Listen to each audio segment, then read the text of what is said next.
천국에 들어간 하나님의 백성들에게 하나님의 법이 필요할까요? 오늘 청소년 중에 하나가 확실하게 정답을 말해버리더라고요. 천국에 들어간 하나님의 백성은 영의 법을 따라 살기 때문에 하나님의 법이 필요 없습니다. 이게 맞는 말이거든요. 근데 지구상에 살고 있는 하나님의 백성들에게는 하나님의 법이 필요합니까? 또 어떤 청소년이 그래요. 우리에게 원죄가 있기 때문에 하나님의 법이 필요하답니다. 같이 살면서 워낙 이 오죽 오신생 이야기를 하다 보니까 이게 질문하는 사람, 대답하는 사람이 이렇게 서로 소통을 하는데 맞습니다. 우리가 예수를 믿고 구원받았잖아요. 하나님 자녀가 됐어요. 그럼에도 불구하고 여전히 하나님의 법과 그리스도의 법이 그리고 나아가서 영의 법이 우리에게 삼중적으로 얽혀져 있는 겁니다. 우리가 죄를 짓게 되면 하나님의 법이 우리를 정죄하게 돼 있어요. 그리고 우리가 육신대로 살게 되면 우리 안에 계시는 그리스도의 법이 우리를 또 정죄를 해요. 결국 우리가 살아갈 수 있는 길은 그 영을 따라 사는 영의 법으로 살아야만 우리가 이 땅에서 평안과 생명을 누리고 살게 되는 거죠. 여러분, 영의 법으로 살아가는 것은 우리가 천국에서 하나님의 백성으로 살아가는 것을 훈련하는 겁니다. 제가 오랫동안 이 삼위적 법에 대해서 말씀을 드렸댔는데 최근에 와서야 성령께서 우리 마음과 이성에 하나님의 법을 새긴다는 걸 알았어요. 그 영이 우리 영 안에 생명의 영을 법을 새기세요. 그거는 다 들은 이야기잖아요. 결정적인 것은 성령이 우리 마음과 이성에 새기는 하나님의 법은 대부분 부정적인 계명이에요. 하지 말라는 겁니다. 그러나 영이 우리 영에 새기는 법은 다 긍정 명령입니다. 그것이 오늘 우리의 말씀의 중요한 테마이기도 합니다. 여러분, 주일 성수법이 새겨져 계십니까? 부모 효도법이 새겨져 계십니까? 놀라운 사실은요, 10계명 가운데 안식일 계명과 부모 공경하는 법만이 긍정적인 계명입니다. 나머지 8가지 계명은 다 부정적인 계명입니다. 출애굽기 20장 3절에 나오는 너는 나 외엔 다른 신을 내게 두지 말지라. 출애굽기 20장 4절에 나오는 너를 위하여 새긴 우상을 만들지 마라. 출애굽기 20장 7절에 나오는 너는 내 하나님 여호와의 이름을 망령되이 부르지 말라. 어찌하여 출애굽한 이스라엘 백성이 하나님이 그들에게 준 계명 가운데 이렇게 서두부터 내리 첫째 계명, 둘째 계명, 셋째 계명 다 부정적인 계명입니까? 여기에 대해서 여러분 한 번쯤 의문을 표해보시지 않으셨습니까? 그럴 수밖에 없었던 겁니다. 이스라엘 백성이 하나님을 볼 수가 없어요. 그런 상황에서는 다른 신을 섬기지 말라는 부정적인 계명을 줄 수밖에 없는 거예요. 그리고 이스라엘 백성이 하나님의 형상을 만날 수가 없었기 때문에 우상을 섬기지 말라고 할 수밖에 없었던 겁니다. 그리고 이스라엘 백성이 모두가 성령을 받아서 계시를 받지 못하기 때문에 너희는 여호와의 이름으로 망령된 말을 하지 말라는 부정적인 명령을 했던 겁니다.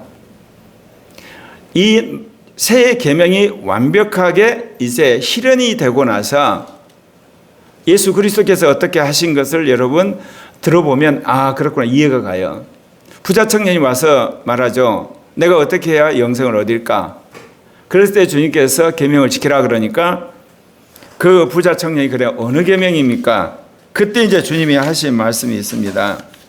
예수께서 이르시되 내 마음을 다하고 목숨을 다하고 뜻을 다하여 준 너희 하나님을 사랑하라 하셨으니 이것이 크고 첫째 되는 계명이요 둘째도 그와 같으니 내 이웃을 내 자신같이 사랑하라 하셨으니 이 두 계명이 온 율법과 선지자의 강령이라.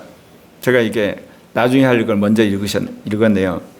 마태복음 9장 18절 19절에 보면 어느 계명이오리까? 예수께서 이르시되 살인하지 말라, 간음하지 말라, 도둑질하지 말라, 거짓 증언하지 말라. 내 부모를 공경하라. 내 이웃을 내 자신과 같이 사랑하라 하신 거니라. 예수님이 하신 계명 가운데 아까 말씀드린 너는 나 외에 다른 신을 섬기지 말란 말을 예수님이 안 하세요. 또 너를 위해 새긴 우상을 만들지 말란 말도 안 하세요. 그리고 또 너는 내 하나님 여호와의 이름을 망령되이 부르지 말란 말을 안 하시거든요. 왜 그랬을까요? 그 청년이 이 세 계명을 지켜서 그럴 수도 있어요. 그러나 예수님이 하신 말씀들을 복음서에 계속해서 여러분 읽어보시면 알겠지만 예수 그리스도를 믿음으로 이 세 가지 계명이 한꺼번에 이루어져 버리는 겁니다.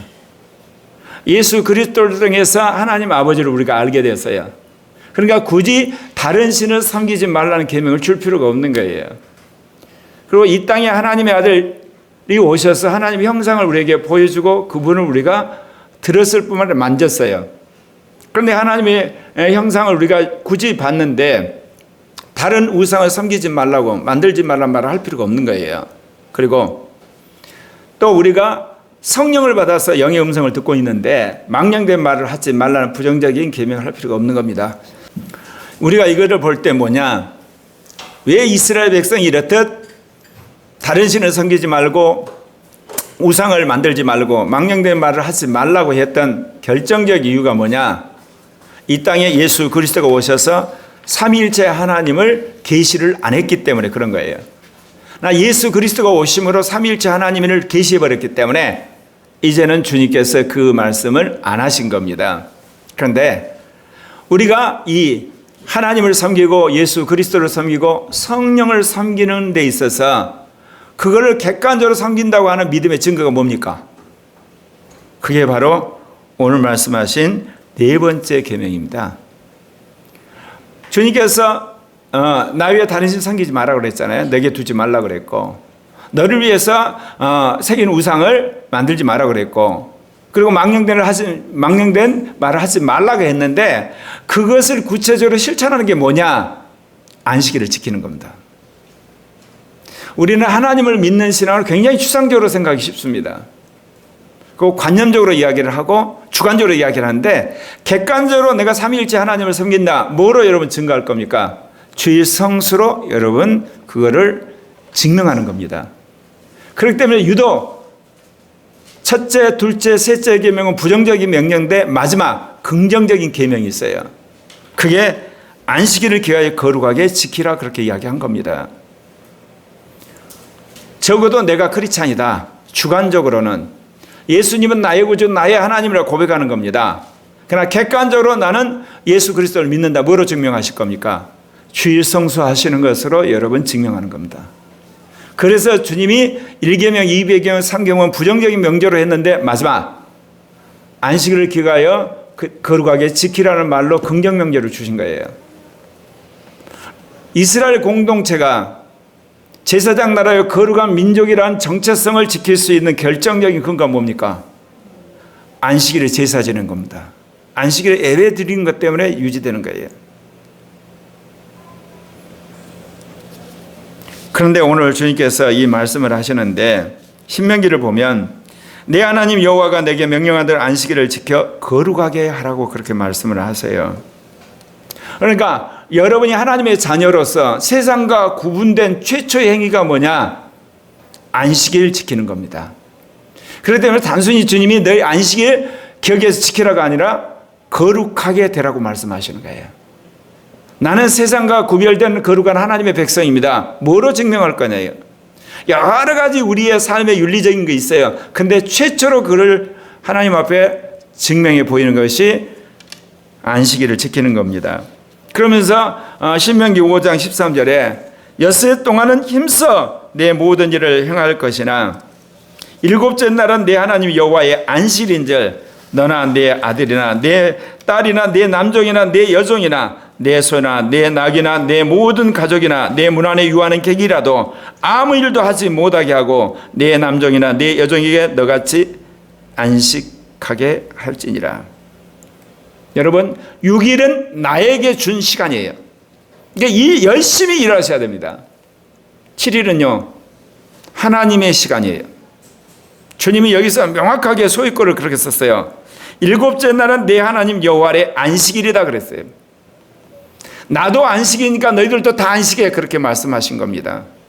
너만 안식한 것이 아니라 여기 나온 것처럼 내 아들이나 내 딸, 그리고 내 남종, 내 여종, 심지어 내 소나 내 낙이나 내 모든 가축이나 내 문 안에 유하는 객이라도 아무 일도 하지 말고 내 남종과 여종도 그렇게 안식하라 명령을 하셨어요.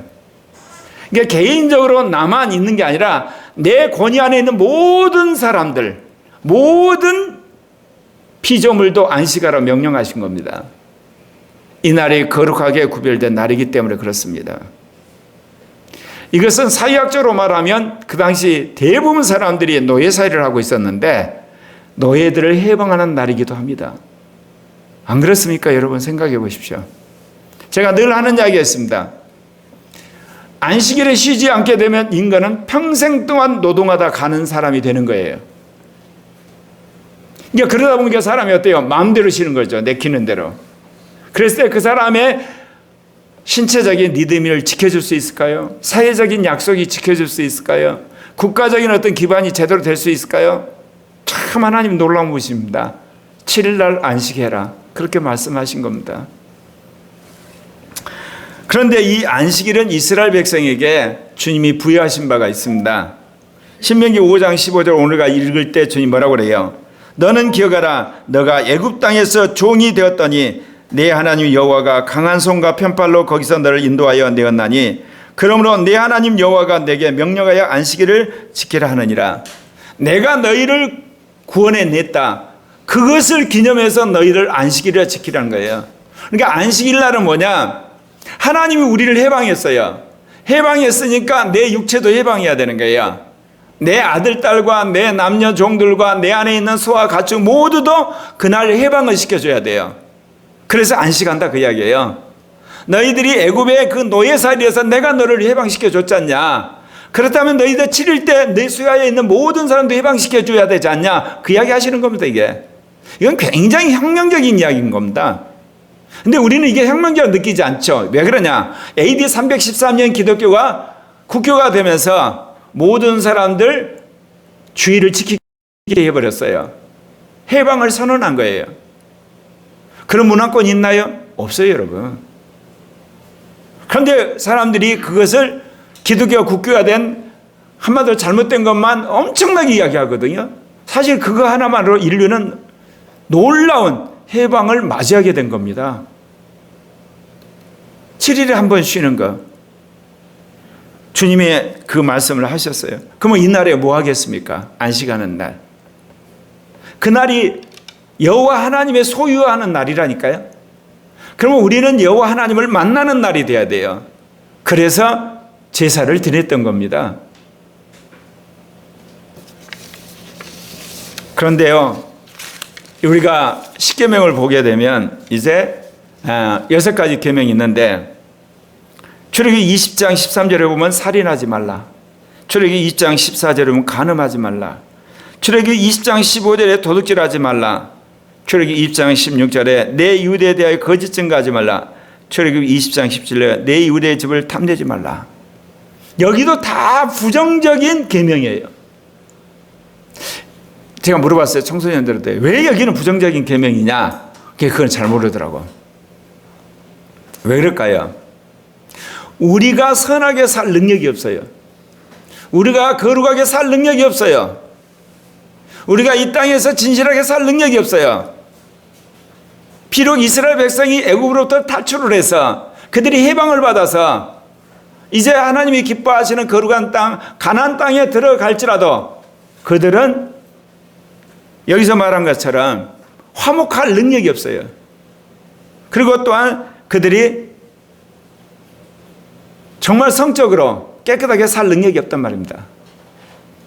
진실한 말만 할 능력이 없고 또한 삶 속에 있어서 모든 사람들을 정말 선대하고 그가 물질적으로 우리는 공평하게 살 능력이 없어요. 그러니까 하나님이 일단 그들로 하여금 죄를 깨닫게 하고 그 죄를 막기 위해서 살인하지 말라, 간음하지 말라, 도둑질하지 말라, 이웃의 거짓 증거하지 말라, 이웃질을 탐내지 말라고 그렇게 하셨던 거예요. 그런데 이 5가지 계명 제일 앞에 우리가 말하는 부모 공경하라고 하는 긍정적인 계명이 딱 들어와 있습니다. 신명기 5장 16절에 너는 네 하나님 여호와께서 명령한 대로 내 부모를 공경하라. 그리하면 내 하나님 여호와가 내게 준 땅에서 내 생명이 길고 복을 누리리라. 여러분, 이 땅에 태어나는 모든 생물들, 태어나자마자 어미를 죽인 생물이 있나요? 하나도 없어요, 여러분. 그러나 스스로 죽은 어미는 있어요. 그 물고기 중에요, 자녀를 낳고 새끼를 낳고 스스로 죽는 어미가 있어요. 뭐로요? 새끼들의 먹이로 자기가 죽어요. 그러면 새끼들이 그 어미의 살을 뜯어먹고 거기서 살아나거든요. 그런 건 있어도 새끼들이 어미를 죽이는 법은 없어요. 이게 하나님이 생물을 만든 창조의 법칙이에요. 그렇기 때문에 주님이 우리 본성에 새김받은 내 부모를 효도해라. 그러면 내가 이 땅에서 너가 잘되고 복을 누리라 말씀을 하셨어요. 이게 바로 이웃사랑의 출발이다, 그 이야기입니다. 그래서 주님이 오늘 말씀하시는 게 두 번째, 주일 성수법을 새기고 순종할 때 성화가 시작됩니다. 종교개교의 수많은 그리스도인들은 가장 중요시 여겼던 것이 예수를 믿음으로 말미암아 우리는 의롭다는 거였어요. 이게 누트가 발견한 레마거든요. 칼빈이 이제 발견한 중요한 말씀은 성경은 성령으로 쓰여진 책이다. 성서 영감설. 그런데 이것이 나중에 교리화되기 시작해요. 그러면서 개신교가 카마드로 교조화되기 시작하고 율법화되기 시작하고 타락하기 시작할 때 웨슬리라는 사람이 등장해서 이제 개신교를 또다시 사실 개혁했습니다. 그가 거룩하게 살려고 했는데 실패를 해요. 그런 가운데 모라비안 교도들이 집회에 참석해서 성령의 임재 가운데 성화되는 경험을 하게 됩니다. 그때부터 이제 개신교 안에 성화 운동이 일어나죠. 그래서 아예 교단이 생겨나요. 감리교. 근데 그 감리교보다 성결을 강조하는 성결교가 만들어지고 나중에 나사렛 교단까지 만들어져요. 그래도 사람들이 계속해서 성화를 구하다가 여러분이 잘 아는 오순절 교단이 만들어졌죠. 여러분, 성화가 뭐나요? 우리가 성화에 대한 여러 가지 정의가 있을 수 있는데 구약의 말씀에 근거하자면 성화란 것은 주일 성수를 지키는 데 있습니다. 6일 동안 열심히 일했던 사람들이 이제 하루를 주를 위해서 주의 날에 섬기는 것. 그런데 이 말씀을 하게 되면 여러분들 그러죠. 구약에서는 안식일을 기억하여 거룩하게 지키라고 그랬는데 어떻게 해서 우리는 또 주일을 지키라고 그러냐? 그렇게 말씀하시겠죠. 성경에 있는 모든 말씀이 대립이 될 때는요, 그 대립된 말씀을 풀어주는 핵심적인 말씀이 성경에 꼭 숨어 있어요. 창세기 2장 1절부터 2절을 보면 천지의 만물이 다 이루어지니라. 하나님이 그 하시던 일을 일곱째 날에 마치시니 그가 하시던 모든 일을 그치고 일곱째 날에 안식하시니라. 6일 동안 이 지구 생태계와 인간을 창조하시고 주님이 7일째 안식을 하셨어요. 그리고 나서 주님이 어떤 일을 하셨어요? 창세기 2장 3절에 보면 하나님이 이제 놀라운 일을 행하십니다. 하나님이 그 일곱째 날을 복되게 하사 거룩하게 하셨으니, 여러분, 첫째 날부터 육째 날을 복되게 했다는 이야기가 안 나와요. 거룩하게 했단 말도 안 나와요. 그런데 주님이 복되고 거룩하게 한 날이 일곱째 날 안식일이에요. 그러면서 이는 하나님이 그 창조하시며 만드시던 모든 일을 마치고 그날에 안식하셨습니다. 우리는 6일 동안 열심히 일해야 돼요. 그렇게 하나님께서 우리에게 명령하셨어요. 그런데 7일째 되는 안식일은 안식하면서 하나님과 교제함으로 우리는 복되고 거룩한 날을 지내게 된다, 그 이야기입니다. 그런데요, 예수님이 오시고 나서 이 패러다임이 바뀌어버립니다. 왜 바뀌냐? 마태복음 12장 8절입니다. 함께 같이 읽으시겠습니다. 자, 읽겠습니다. 인자는 안식일의 주인이니라 하시니라. 예수님이 안식일의 주인이었기 때문에 안식일에 금기되었다. 식사하는 일을 하셨죠. 그건 다른 게 아니라 제자들과 함께 가다가 배가 고프니까 제자들이 미 이삭을 비벼서 먹었어요. 그거는 그 당시 유대교의 관례에 어긋난 거예요. 왜냐하면 안식일은 그 어떤 음식도 해 먹어서는 안 돼요. 그 전날 준비한 걸 먹어야 되지. 그런데 제자들이 미 이삭을 비벼서 먹는 카마도 음식을 만든 노동을 한 거예요. 그래서 안식일을 어겼다고 예수님이 고발당한 겁니다. 그리고 예수님이 안식일을 이제 어기셨죠. 어떻게 어기셨나요? 마른 선자를 그날 치유하셨어요. 비록 아픈 사람을 여러분 치유한 건 좋은 일이지만 안식일에 노동을 한 거예요. 그래서 안식일에 노동했기 때문에 예수님이 고발당한 거예요. 그때 예수님이 그 이야기를 하냐. 너희들은 안식일에 소나 양에게 먹을 거 주지 않냐. 그러면서 주님이 당신의 자녀를 치유하는데 무슨 말이냐. 예수님이 오셔서 안식일의 개념을 이제 혁명적으로 바꾸셨어요. 안식일은 내가 역사하는 날이고 바로 안식일의 주인은 나다. 그 이야기예요. 그러니까 하늘에서 7일째 안식했던 그 하나님이 인간으로 오셔서 내가 안식일의 주인을 말씀하신 거예요. 그러면 이제 안식일의 개념을 바꾸셔야 돼요. 그건 뭐냐? 안식일은 하나님과 함께하는 날이에요. 하나님의 아들 예수와 함께하는 날이 돼야 되는 거예요. 그런데 그 예수가 십자가에 죽고 부활하셨단 말입니다. 그러니까 안식일에 오셔서 예수님이 수많은 사역을 하고 특별히 병 고치는 사역이나 귀신을 쫓는 일이나 복음을 전하는 일을 하셨어요. 그럼 우리가 안식일에 그 일을 해야 되는데 예수님께서 부활하신 날을 초대교회 성도들이 이제 그날을 기념하기 시작한 거예요. 8일째 되는 날, 부활의 날, 새 창조가 시작된 날을 이제 초대교회 성도들이 섬기기 시작합니다. 사도행전 20장 7절 같이 읽겠습니다. 함께 그 주간의 첫날에 우리가 떡을 떼려 하여 모였더니 이게 성만찬입니다. 초대교회 사람들이 성만찬을 언제 했냐? 안식일에 하지 않았어요. 그 다음 날인 주의 날에 성만찬을 했어요. 그래서 이제 창조하시고 쉬셨던 안식일이 이제 예수님의 부활날, 새 창조가 시작된 주일날로 안식일이 바뀌어져 가는 겁니다. 고린도전서 16장 2절에도 그렇습니다. 같이 읽겠습니다.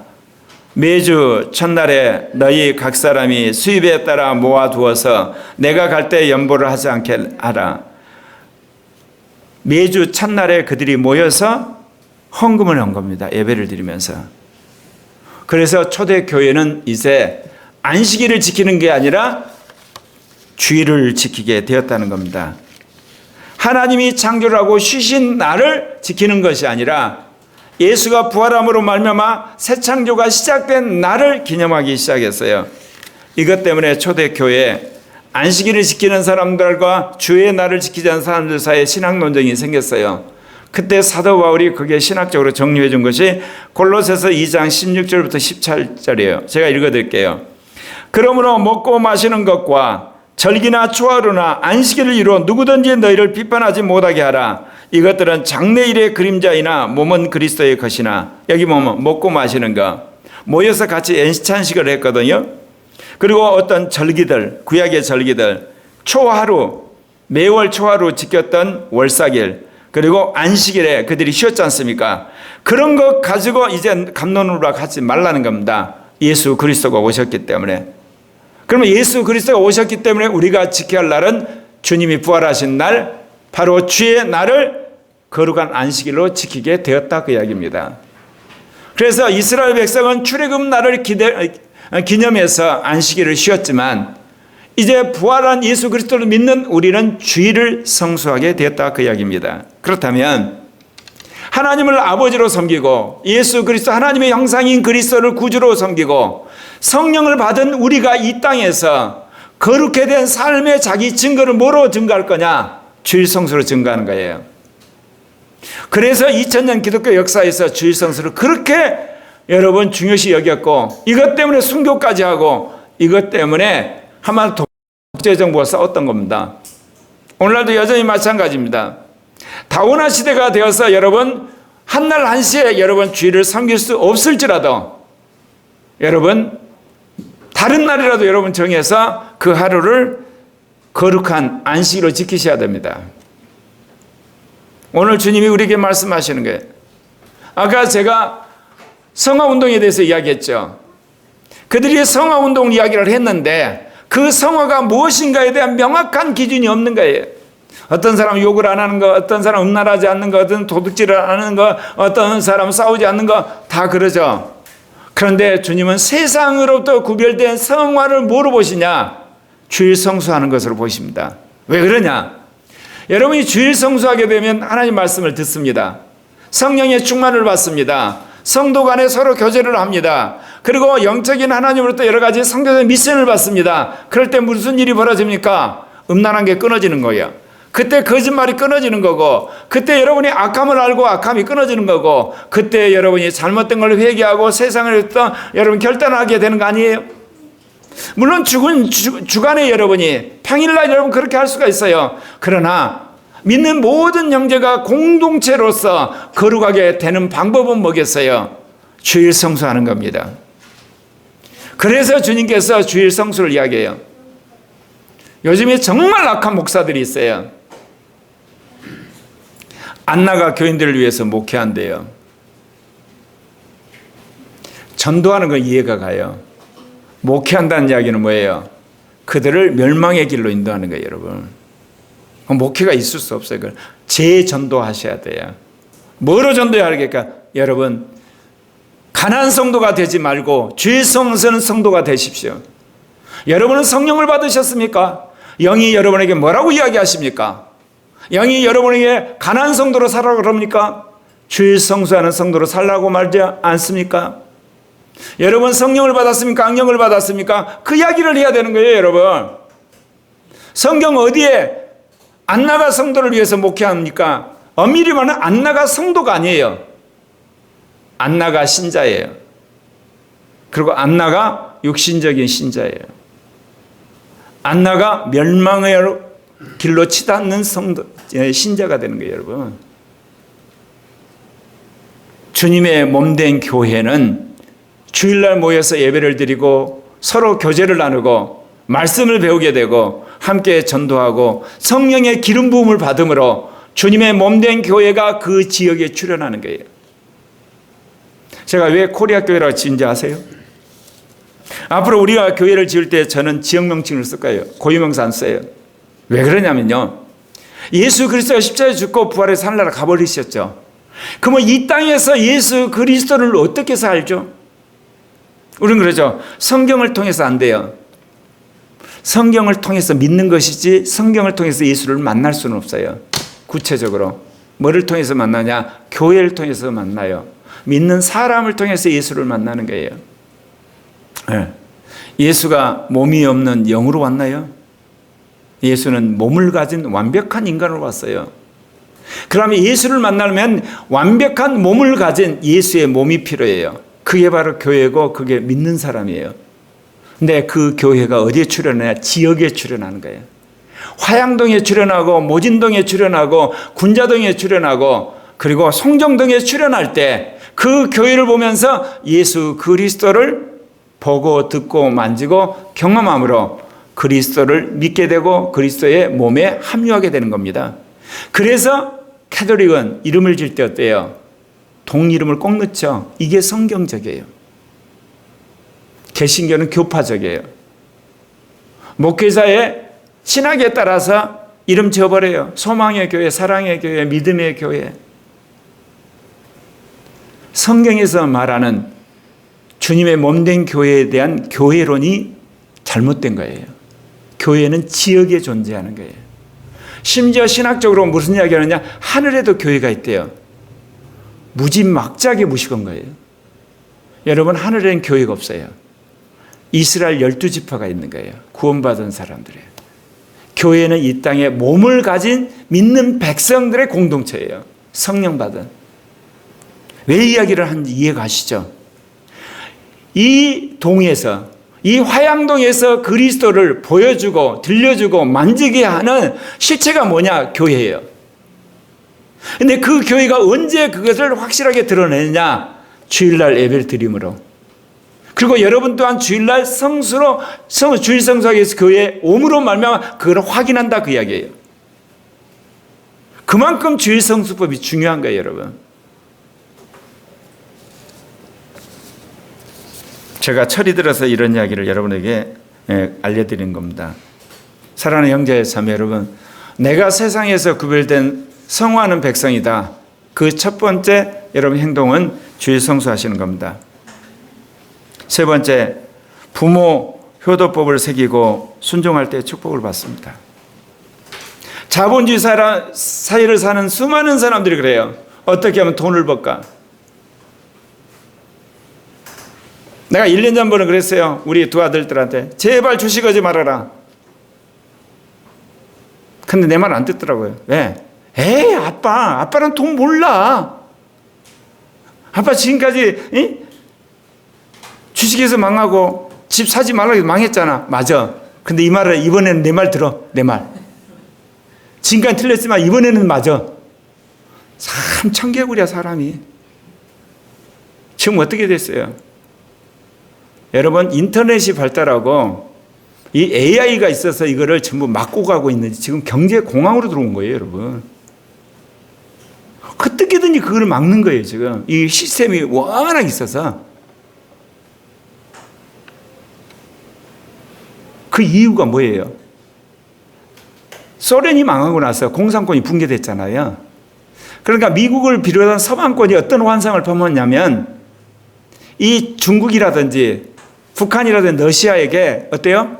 경제 교류를 해서 자본주의화를 시키면 중국이 감사합니다. 이제 우리가 자유민주주의 체제 속에서 여러분과 함께 평화롭게 우호적으로 살겠습니다. 그럴 줄 알았어요.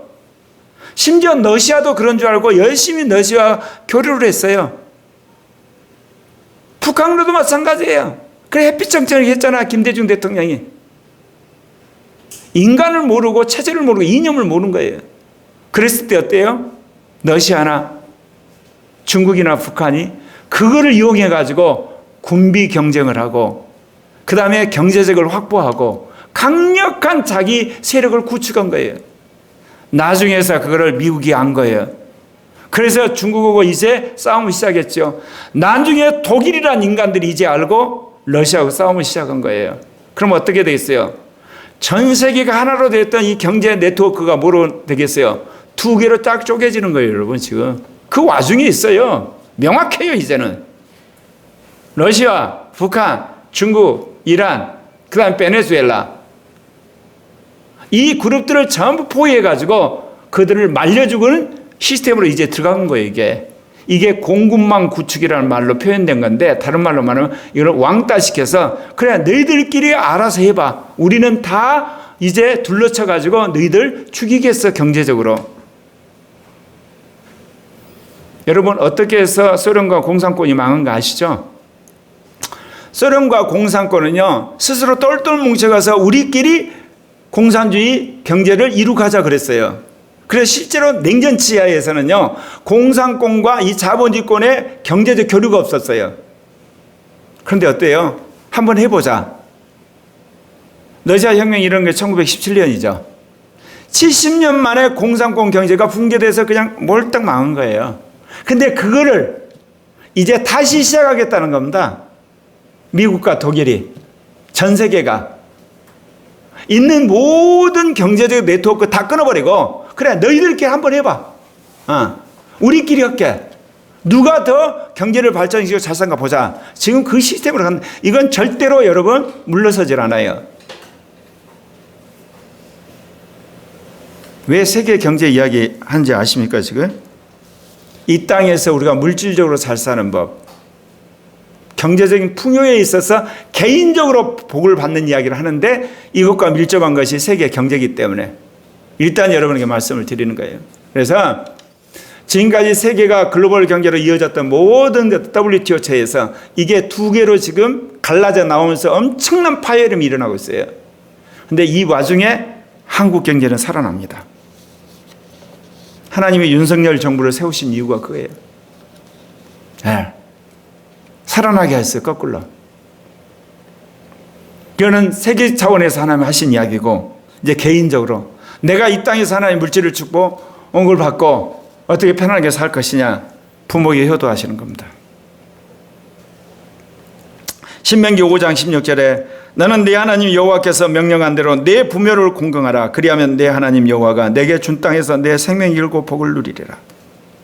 여러분, 이스라엘 백성이 이 땅에서 잘 되고, 여러분 이 땅에서 이스라엘 복을 받아야지 이웃을 사랑하죠. 남을 섬길 수가 있죠. 내가 늘 청소년들에게 하는 이야기가 있어요. 내가 거지가 돼가지고 한 푼 줍쇼 돌아다니면서 그러면서 예수 믿으라 그러면 어느 누가 믿겠냐? 네 깡통 발로 차불지. 적어도 어쩌냐? 네 새끼밥은 먹고 오면서 남한테 퍼주면서 예수 믿어야 되지 않냐? 그럴 사람 돼야 된다. 그럼 네가 어떻게 해야 되냐? 그 이야기 했댔는데 똑같은 원리예요. 이스라엘 백성이 출애굽을 했어요. 출애굽한 이스라엘 백성이 찢어지게 가난하고 우리는 엄청나게 못 살고 말할 수 없이 경제적으로 한마디로 후진국이 되면 어떻겠습니까? 첫째, 군사력을 조달을 못해요. 그럼 몇십 년 안 가서 이스라엘 백성은 쫄딱 망하는 거예요. 아예 나라 흔적도 없이 사라지는 거죠. 안 그러겠습니까? 뭐로 군사력을 여러분 보충을 합니까? 그래서 경제력과 군사력은 항상 붙어 있어요, 여러분. 그거 아셔야 돼요. 그래서 하나님이 이스라엘 백성을 어떻게 복되게 할 것이냐. 그래서 첫 번째 계명, 이웃사랑이자 하나님이 기뻐하신 복받는 비결이 내 부모를 공경하라고 그렇게 이야기하시는 겁니다. 그러면서 신약에 와서 사도 바울이 그걸 재해석하죠. 에베소 6장 2절부터 3절 같이 읽겠습니다. 내 아버지와 어머니를 공경하라. 이것은 약속이 있는 첫 계명이니 이로써 내가 잘되고 땅에서 장수하리라. 예. 물질의 축복을 받고 오래 살려면 부모 효도하십시오. 돈 몇 푼 주고 효도하는 게 아니라 진심으로 나를 낳으신 부모에 대한 고마운 마음, 감사하는 마음, 그리고 그것을 표하는 여러분 되시길 바랍니다. 제가 그런 이야기 하잖아요. 이 동성애가 합법화된 나라, 남녀 결혼을 해체하는 나라, 그리고 정적인 그야말로 무방비된 나라, 망할 수밖에 없는 거예요. 왜? 부모 공경한 것을 정면에서 거부하고 아예 부모가 없잖아요. 그런 나라가 여러분 잘 될 것 같습니까? 여러분 뉴스 들으셨죠? EU 국가들이 올 겨울이 그야말로 추운 동토의 왕국이 되는, 기업과 개인과 가정이 다 가스를 줄여야 되는, 러시아로부터 가스 공급을 이제 막아야 되니까 다. 우리가 생각하면 그게 취있게 풀릴 것 같죠? 아니에요. 서양 사람은 합리적이기 때문에 한번 판단을 하면 그대로 가요. 미국도 마찬가지고 아까 말한 것처럼 그런 시스템으로 가는 거거든요. 하나님께서 우리를 살리려고 정권을 바꿔가지고 친중 반미 정권에서 친미 반중 정권으로 하나님 바꾸신 거예요. 경제적으로 살려주려고. 그나마 세계 반도체 4대 강국이 있는데 미국, 일본, 한국, 대만. 그래서 이제 반도체는 자유진영만 팔으라고 바이든이 한 거 아니에요. 중국에다 반도체 팔지 말라는 거예요. 우리나라 수출의 25%를 중국에다 팔아요. 이제 그 대부분을 어디다 파는 날이 왔어요? 미국에다. 죽지 않아요, 우리는. 미국에다 우리가 팔면 살아요. 중국에 판 만큼. 하나님이 한국을 살리세요. 그러나 개인적으로 여러분이 축복을 받으려면 부모에게 효도하시기를 바랍니다. 디모데전서 6장 1절에 이와 더불어서 또 하신 이야기가 있어요. 공경하란 말을. 무릇 멍에 아래에 있는 종들은 자기 상전을 범사에 마땅히 공경할 자로 알지니 이는 하나님의 이름과 교훈으로 비방을 받지 않게 하려 함이라. 부모를 공경하는 것은 주님이 우리에게 주신 축복과 또한 장수하는 비결인가 동시에 왜 부모 공경을 이야기했을까? 아까 생물학적으로 제가 설명했어요. 자기를 낳은 한마디로 어미나 아비를 공경하는 건 생물학적 본성으로 하나님 만드신 게 그런 거다, 그런 거지만 깊이 들어가면요, 최초로 권위에 대한 훈련이 되는 거예요. 부모에 대한 공경과 순종이 되지 않는 인간이 하나님을 공경한다? 거짓말이고 사기예요. 보이는 부모의 권위에 순종 안 하는데 안 보이는 하나님의 순종한다고요? 자기 마음대로 사는 거예요, 실은.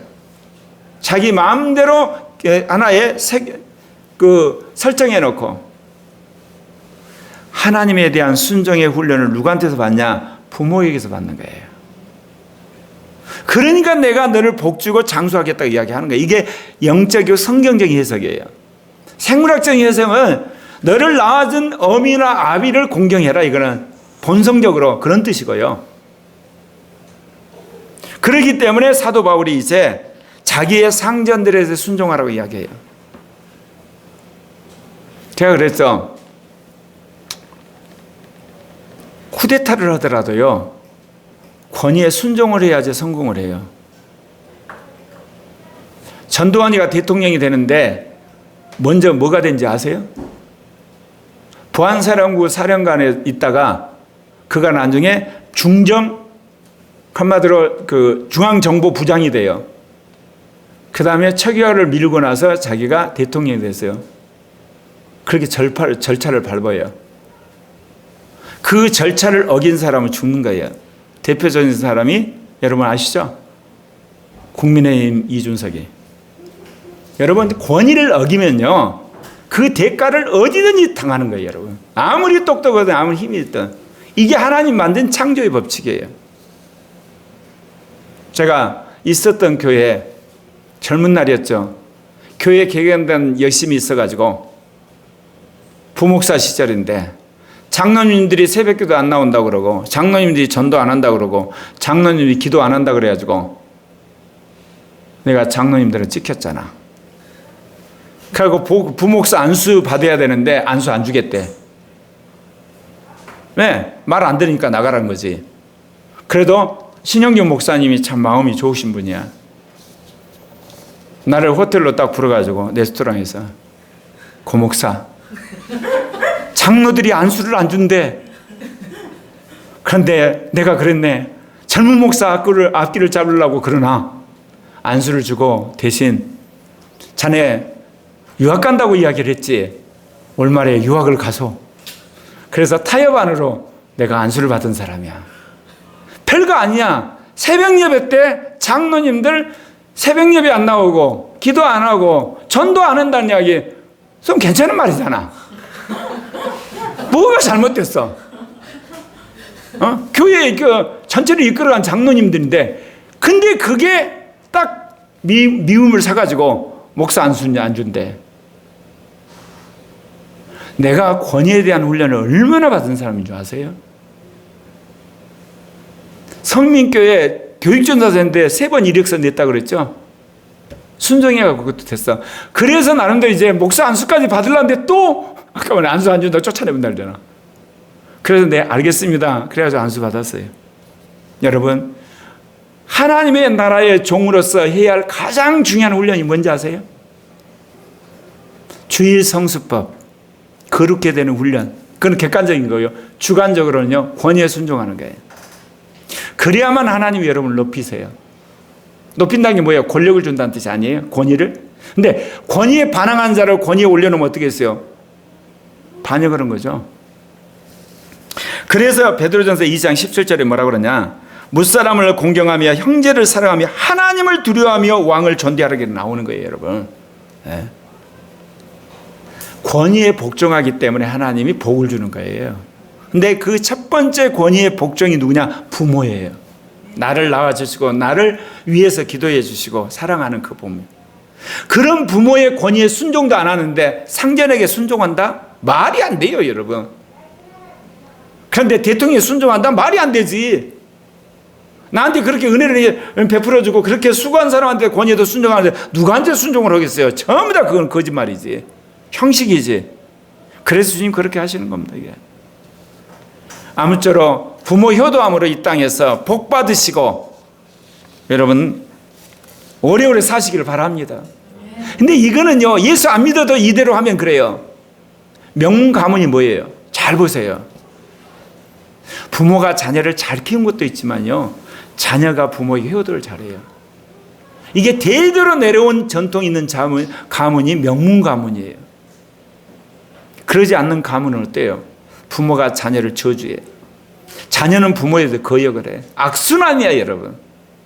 여러분이 정말 명문 가문을 만들고 싶습니까? 여러분부터가 여러분 부모를 효도하시기를 바랍니다. 그리고 여러분 자녀에게 부모에게 효도하는 거 가르치십시오. 하나님이 그러면 여러분을 복을 주고 장수하게 하시리라 믿습니다. 이제 말씀을 마치려고 합니다. 여러분이 이 땅에서 성화를 이루고 거룩하게 살려고 하는 첫 번째 구체적 행동, 주의 성수법 마음에 새기셔야 돼요. 영으로 새기셔야 돼요. 겉으로 지키는 척하지 마시고 그건 아무 소용없어요. 성령이 안 속아요. 영으로 새기셔야 돼요. 새겨져서 비가 오나 눈이 오나 주의 성수하는 거예요. 그냥 심지어 어지간하면 나 교회 갔다 와서 내 쓰러져 죽는 한이 있다. 그런 심정으로 새겨지셔야 돼요. 또 하나는 날 낳아주신 부모님 다 돌아가시면 나에게 평생 영향을 끼친 목회자도 없으면 이제 나에게 가장 도움을 주는 멘토, 여러분 섬기고 사랑하는, 그래서 여러분이 권위의 인정 안에 있다는 증표를 주님한테 받으시길 바랍니다. 그럴 때 여러분을 하나님이 세우신 줄 믿습니다. 예, 기도 제목 같이 보겠습니다. 1. 십계명을 마음에 새김으로 거룩하게 살게 하소서. 2. 주의 성수법이 마음에 새겨지고 하나님을 사랑하는 성도들이 되게 하소서. 3. 부모 효도법이 마음에 새겨지고 권위에 순종하는 성도들이 되게 하소서. 기도하겠습니다.